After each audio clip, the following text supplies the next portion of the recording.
We left off where Jayberry and Grandpa were headed into Tahlequah to visit the library. And they just crossed a stream, or they're heading across the stream, and Grandpa handed the reins to Jayberry and asked him if he wanted to drive across for the very first time ever. Let's take it from there. I was so stunned and scared I couldn't say a word. I just sat there with my mouth open, staring at Grandpa. "Come on," Grandpa said, offering me the reins. "There's nothing to it." I was so scared I had to swallow 4 or 5 times before any words came out. "Oh, no, Grandpa, I don't think I'd better do any driving. Papa lets me drive our old mules once in a while, but I don't know about driving these mares. They're kind of spooky, you know." Grandpa said, offering me the reins again. "Come on, drive them across. I tell you, there's nothing to it. A fella never knows what he can do until he tries." Half of me was saying, "Take the reins." The other half was saying, "Jump out of the buckboard and run." I didn't even know I had the reins in my hands until I looked down, and there they were. Chuckling, Grandpa tapped the mares with his buggy whip, and the buckboard eased into the river. I didn't do any driving at all. I just sat there as stiff as a boat paddle, staring across the river at the faraway bank that looked like it was 100 miles away. About halfway across the river, I glanced down at the water and came close to screaming. The water was almost up to the bed of the buckboard. Rowdy must have seen the same thing I had and got scared. He started whimpering and whining and fidgeting on the spring seat. "Rowdy," I said in a quavering voice, "if you don't sit still and stop that whining, I'll put a muzzle on you and leave it on for 10 years. Laughing, Grandpa said, "That's about as deep as it will get. From here on, it's not so deep." I glanced down again, and sure enough, I could see that it was getting more shallow. I began to get a little bit of my courage back, but not very much. On reaching the other side of the river, I stopped the team and handed the reins to Grandpa. As I turned loose of the leather, I saw that my hands were so wet with sweat they looked as wet as they did when I washed dishes for Mama every once in a while. Grandpa smiled and said, "You see how easy it was? There wasn't anything to it, was there?" Glancing back across the river, I said, "Wait till I tell Daisy about this. She won't believe it." Tapping the mares with his buggy whip, Grandpa said, "If you think it'll do any good, I'll be a witness for you." About noon, we drove into the town of Tahlequah. Just before we entered the main street, off to my right, I saw several large buildings. They were on a small hill in the middle of about 10 acres of beautiful green lawn.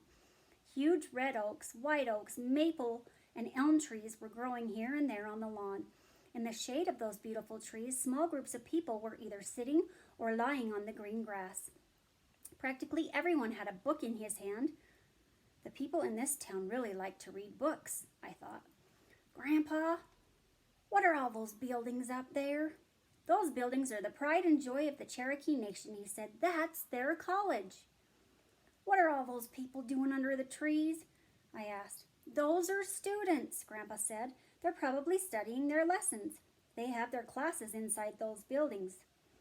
"That wouldn't be a bad place to go to school," I said. "Instead of having to stay in the schoolhouse to study, you could just go outside and sit under a tree. I think I'd like that." "I hope I live to see the day when you go to college here," Grandpa said. "Do you think you'd like that?" "I think I would, Grandpa," I said. As I was locking the tack room, I think I skipped a page, sorry.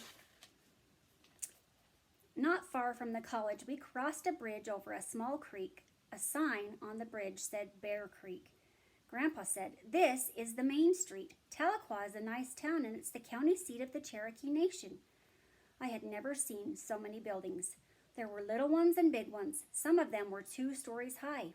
They lined both sides of the street and were jammed up so close together it looked like you couldn't have driven a nail between them. I had never seen so many people. They were milling around everywhere. Some were going into stores and some were coming out of stores. Others were just walking up and down the streets. I could hear little kids bawling and big kids laughing. A man and his wife passed by. They had so many kids following along behind them, they looked like they were a bunch of quail. Everywhere I looked, I could see wagons, buggies, buckboards, and saddle horses. Some were tied to hitching rails and others were moving along the street. Dogs were barking and trace chains were jingling. I was still gawking when Grandpa slowed the mares down and said, "Well, here we are. This is the hotel and wagon yard. I'll get us a room in the hotel and we'll eat lunch there too." The large 2-story hotel building was on our left. Its second story had a porch that hung out over the sidewalk.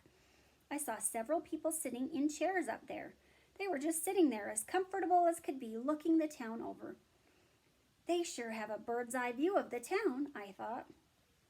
Grandpa made a left turn off the main street at the hotel and passed under a big arch. About 100 yards behind it was one of the biggest barns I had ever seen. Above its huge open doors was a sign in big blue letters that said, "Eubanks Wagon Yard, 50 cents for teams, 25 cents for feed."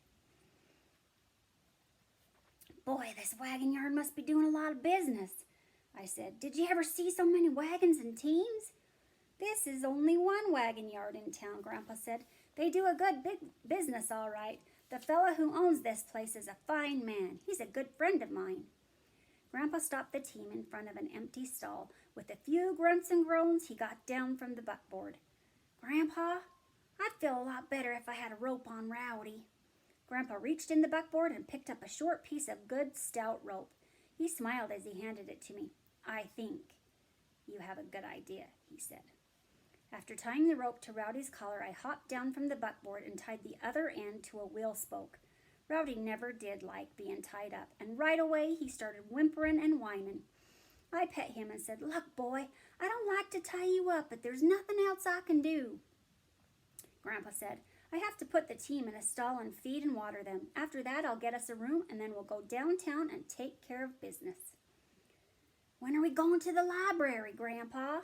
I asked. "We'll do that first thing in the morning," Grandpa said. "I'd like to leave town about noon. That way we can get home before dark." Just then, the yard master walked up to Grandpa and shook hands with him. They talked for a few minutes before he came over to where Rowdy and I were. He looked at Rowdy, smiled, and said, "Is this your dog, son?" "Yes, sir," I said. "Is he any good?" he asked. I smiled and said, "He's a pretty good dog." "If you want to," the yard master said, "you can put him in the tack room. There's a pan of water there, and I'll see that he gets some scraps from the table." "Thanks," I said. "That'd be a good place for him." I took Rowdy to the tack room and made a nice bed of straw for him. He fussed a little about staying there, but not too much. As I was locking the tack room door, Grandpa came to me and said, "Come on, let's see what this town looks like." Before the afternoon was over, Grandpa and I visited just about every place in town. I had the time of my life. Grandpa saw to it that I didn't want for anything. That evening, we went back to the wagon yard. Grandpa took care of the team, and I took care of Rowdy. Then we went into the hotel and ate supper. The food was served family style, and I ate so much I came close to making myself sick. The room Grandpa had gotten us was upstairs in the hotel. I was so tired I fell asleep the minute I crawled into bed. I didn't wake up once during the night. I don't think I even dreamed. The next morning when I woke up, the sun was way up in the sky. I could hear people talking and the rumble of wagons and teams moving along the street. Grandpa was gone. This scared me, but I was pretty sure that he wouldn't just run off and leave me. I jumped out of bed and hurried into my clothes. I didn't even take time to wash my face or comb my hair before I ran downstairs. A smiling, big, heavy woman poked her head out the kitchen door and said, "Are you Jayberry?" "Yes, ma'am," I said. "I'm Big Jen," she said. "Your grandpa said after you've had breakfast, you can find him out in the barn. Come on in and sit down at the table, and I'll fix you some hot chocolate." When Big Jen started setting breakfast on the table, my eyes got as big as goose eggs. There was a large slab of ham, 2 eggs, fried potatoes, hot biscuits, butter, and strawberry jam. I looked at the food and said, "Brother, if I hung around here very long, I'd get as fat as Sloppy Ann." "Well, who's Sloppy Ann?" Big Jen asked. "She's our hog," I said as I started eating. Finishing with breakfast, I thanked Big Jen and hurried out to the barn. Grandpa had just finished hitching the team to the buckboard. Rowdy was tied to a wheel spoke. He was wiggling all over and tickled to death to see me. "There you are," Grandpa said. "I was beginning to think you were going to sleep all day." "What time is it, Grandpa?" I asked as I bent down to pet Rowdy on the head. Well, it's about 10 o'clock, Grandpa said. We better be going to the library. As Grandpa and I drove along the main street, I asked him if he knew where the library was. Sure, I know where the library is, Grandpa said. I've never been to it, but I know where it is. About halfway through town, Grandpa made a right turn off the main street. He hadn't gone more than 2 blocks when Grandpa motioned with his left hand and said, There it is. That's the Carnegie Library. The library was a large red brick building. It was right in the middle of a beautiful green lawn and was surrounded by large trees. Steep sandstone steps led up between 2 huge marble columns to the front door, which was standing wide open. Grandpa drove around the library and came in the yard from behind it. He stopped the buckboard under a large white oak, got out, and tied the team to the tree. Rowdy hopped out of the backboard. With his tail fan in the air, he started his inspection of the lawn. Grandpa, I think I'd better tie Rowdy up, don't you? Grandpa watched Rowdy for a couple of seconds, smiled, and said, I don't think you need to tie him up. He won't get very far. All right, but if he gets after a tomcat, we'll probably find him way over in Arkansas somewhere. Grandpa laughed and said, I don't think Rowdy's going to find any cats around this library. It just isn't cat country. Grandpa and I walked around to the front of the library. Just as we started up the steps, Rowdy came loping around the corner of the building, up the steps and heading for the open door. As he came by me, I grabbed his collar and said, Hold on, boy. You can't go in there. You'll have to wait out here. We won't be in there very long. I hope. I took Rowdy over to the one big column, made him lie down, and told him to stay there. He didn't like it, but he stayed. Grandpa and I took off our hats and walked into the library. The first thing I saw was about 20 boys and girls sitting at small tables, each one reading a book. Every one of them looked up as we walked in. It was so still in there that when one of them turned a page, it sounded like someone was dragging a cotton sack across the floor. Over to our right was a large U-shaped counter. Standing behind it was a little old gray-haired lady wearing glasses. She had a pencil in one hand and a book in the other. With surprise written all over her face, she too looked up at us. Grandpa walked to the counter and put both hands on it. He cleared his throat and then in that deep frog voice of his said, We'd like to read a book that could tell us how to catch monkeys. I thought the little old lady was going to jump right out of her shoes. Glaring at Grandpa, she leaned towards him, putting her finger over her lips and said, Shh. Grandpa was so startled, he dropped his hat on the floor. He stepped back so fast he bumped into me, and in a hard voice he said, What are you shushing me for? The lady didn't say a word. She just pointed to a sign on the counter right in front of Grandpa. In silence, we read the sign. It said, Quiet, children studying. With a sheepish look on his red face, Grandpa said in a whisper, I'm sorry, this is our first time in the library. The lady smiled and whispered, I understand. Did you say you wanted a book that could tell you how to catch monkeys? Yes, ma'am, Grandpa whispered as he nodded his head. The lady stood looking down at the floor for several seconds as if she were deep in thought. I saw the thinking wrinkles as they bunched up on her forehead. Then her face cleared. She went over to a large metal cabinet and pulled out one of its drawers. It was full of small yellow cards, and all of them were standing on edge in the drawer. I was fascinated by the fast, delicate way the lady's fingers started flipping the cards. It reminded me of our old white leghorn hens flipping up yellow kernels of corn from the ground. Easing one of the cards out of the drawer, she studied it for a second, turned to Grandpa, and whispered, You and the boy go and sit down at one of the tables. I think I have the very book you're looking for. It may take me a few minutes to find it, though. Grandpa and I whispered our thanks. We walked over to one of the small tables and sat down. I had never been in a place that was as still as it was in the library. If someone had batted an eye, it would have sounded like a firecracker had gone off. I was afraid to even move my bare feet for fear that I would make noise. I glanced around the room. Everywhere I looked, I saw nothing but books, books, and more books. I didn't think that there were that many books in the world. Boy, if Daisy were here, she would be in book heaven. From somewhere far back in that book jungle, I could hear the little old lady moving around. The silence and the boys and girls watching us made me feel funny. I began feeling uneasy and out of place. Finally, after what seemed like an hour, the lady came back to us. She had a book in her hands. She smiled as she handed it to Grandpa and whispered, "I hope you can find what you're looking for in this book." In a whisper, Grandpa thanked her, and we watched as she walked back to her working stall. Grandpa laid the book on the table, and both of us read the title, Trapping Monkeys in the Jungles of Borneo. "Boy, Grandpa," I whispered, "that's what we're looking for." Just as Grandpa opened the book to the index page, the silence of the library was shattered by the deep voice of Rowdy. He had grown tired of waiting for me and had come to the open door and bawled. He was telling me that it was time I got myself out there. I had always known that my old hound dog had a beautiful voice, but I had never heard it ring like it did in that silent library. The deep tones rolled out over the floor, slammed against the walls, bounced off the ceiling, and made books quiver on the shelves. Boys and girls all over the place started screaming with laughter. Like a shot out of a gun, the little lady came up from behind the counter and over to Rowdy. She stopped right in front of him. With her hands on her hips, she stood there looking at him.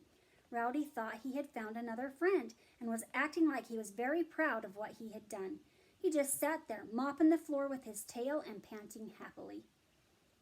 I all but turned my chair over as I came up out of it. I rushed over and grabbed Rowdy's collar with both hands. I thought the lady would be angry and was going to jump on my dog, but she wasn't. She wasn't the least bit mad. I could see a twinkle in her eyes, and she was smiling. "Son," she asked, "is this your dog?" "Yes, ma'am," I said. "I've been a librarian here for a good many years," she said, "but this is the first time I've ever had a hound dog ask if he could come into my library. I'm honored." "It's my fault. I should have tied him up. He got tired of waiting for me. He never could wait very long." Still smiling, the lady said, "I wonder if you could tell me something. Why does that old man want to read a book about catching monkeys?" "He's my grandpa. All summer we've been trying to catch a bunch of monkeys and we haven't had much luck. Grandpa thought maybe here in this library we could find a book that could tell us how to catch them." I saw a confused look come into the lady's eyes. "Where have you been trying to catch monkeys?" she asked. "Up on the river where we live. They got away from a circus train that was wrecked." "Oh, yeah," the lady said, nodding her head. "I remember reading about that. I'm sorry for what Rowdy did. I'll take him to the buckboard and tie him up." "Well, you do that," the lady said as she glanced at the noisy boys and girls. "I'll see if I can get things back to normal in here." I took Rowdy to the buckboard, made him get up in it, and tied him to the back of the spring seat. I was telling him what a mess he had made of everything when Grandpa came hurrying around the corner of the library. His face was beaming. Grandpa started talking before he got to us. "I found what I was looking for," he said, all excited. "I don't know why I didn't think of it myself. We'll catch those monkeys this time for sure. You can bet on that." "How are we going to catch them?" I asked. "I'll tell you all about it on the way home," Grandpa said. "Right now, I want to get downtown. We have to make one more stop." Chapter 12. As I climbed in the buckboard, I said, "Grandpa, why are we stopping in town?" "We're going to buy some coconuts," Grandpa said. "Coconuts?" I said, surprised. "What are we going to do with coconuts?"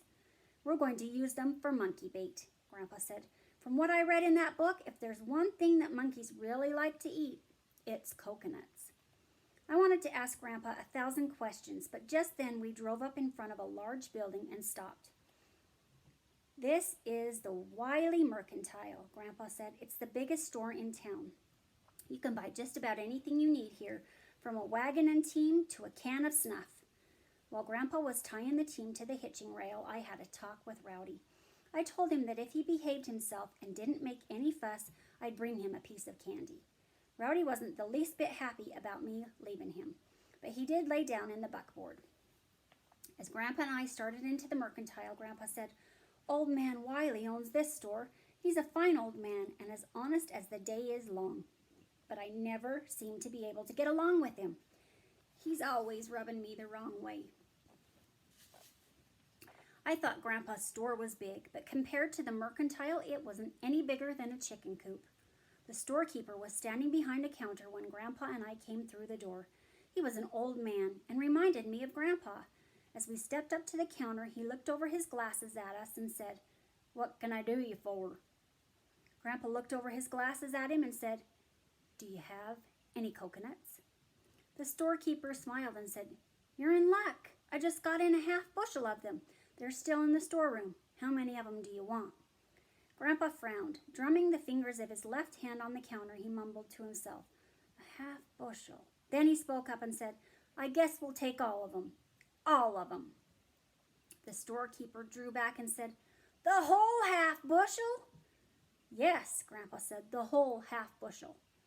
As the storekeeper turned to go to the storeroom to get the coconuts, he shook his head and said, "Boy, you must like coconuts. A half bushel?" "I do like coconuts," Grandpa growled.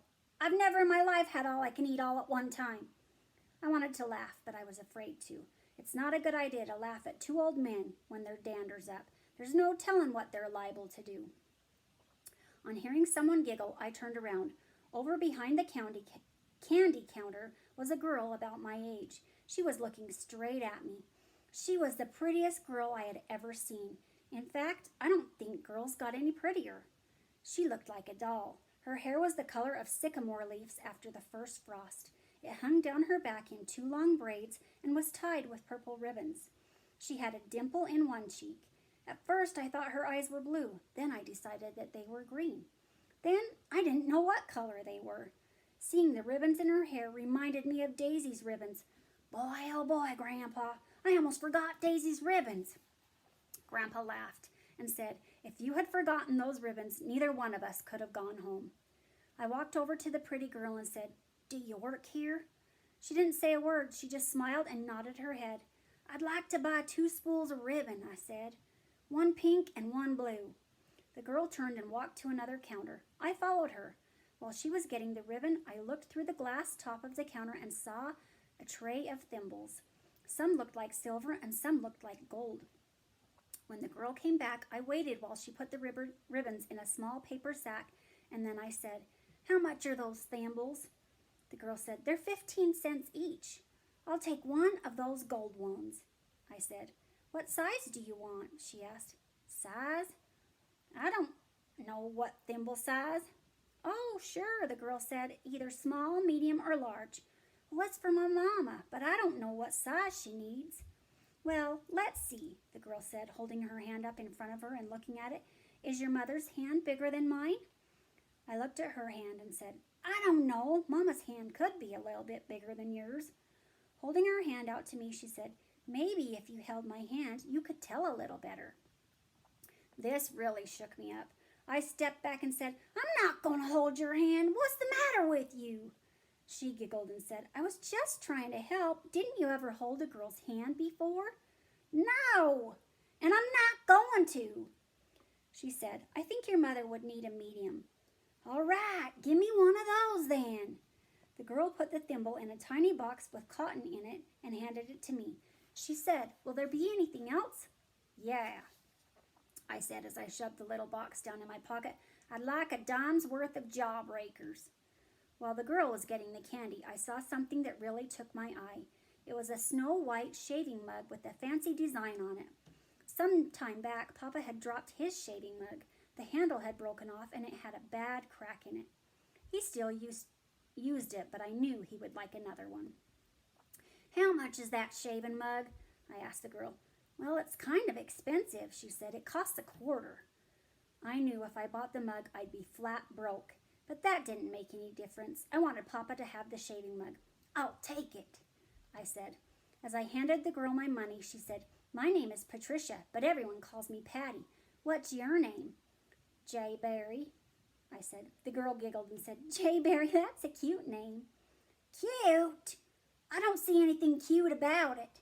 "Where do you live?" she asked. "Up on the river," I said as I picked up my packages.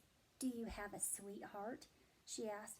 "No, I don't have a sweetheart," I said as I turned my back to her to walk away, "and I'm not looking for one either." I heard her giggle. Grandpa had just paid the storekeeper for the coconuts when I walked up. He looked at the packages in my hand and said, "What did you buy?" "I got a thimble for Mama and a shaving mug for Papa, and I got a little candy for me and Rowdy." "What about the ribbons?" Grandpa asked. "I got those too," I said. Grandpa picked up the basket of coconuts. I hurried and opened the door for him. Just as Grandpa started through the door, the storekeeper said, "I hope you have all the coconuts you can eat this time." Grandpa stopped, looked at the storekeeper, and very seriously said, "I don't think that's possible. Maybe you should order another bushel for me." And that's where we're going to leave it off. See you tomorrow.